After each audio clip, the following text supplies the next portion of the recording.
But the earth will be filled with the knowledge of the glory of the Lord, as the waters cover the sea. Some have described Adam and Eve's sin in the garden as the moment when we humans declared war against God. That the story of humanity has been a story of those fighting on God's side and those who fight with the enemy. War is certainly a main theme of Habakkuk's prophecy, and war is something we in our time like to obsess over as well. War might be a particularly loaded term, but it is still fairly accurate to describe the situation we are in. Human bloodshed and violence to the earth is just as relevant today as it was when it was first prophesied.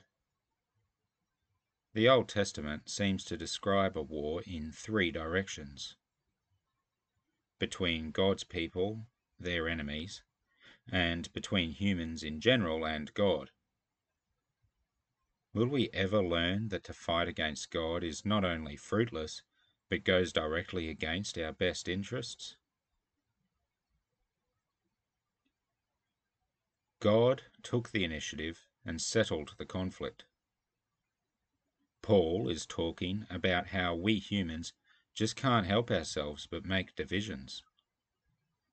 He is talking specifically here about the division between Jews and Gentiles. This division is as old as time itself. What could be more emblematic of the war humanity has declared against God than the division between God's chosen people and the rest of us? Jesus was therefore going directly for the source. Coming to earth as a Jew, the anointed king in the line of David, God incarnate came not only to save Israel, but also anyone else who would come along. The terms of peace have been settled, but not everyone has yet laid down their arms. How does this war end? Listen to the words Habakkuk prophesied, quoted at the beginning. Jesus taught that the kingdom of God is like a very tiny seed growing out into an enormous tree. Peace is coming.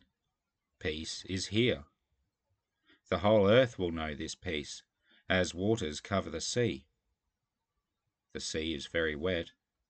The earth will be very peaceful.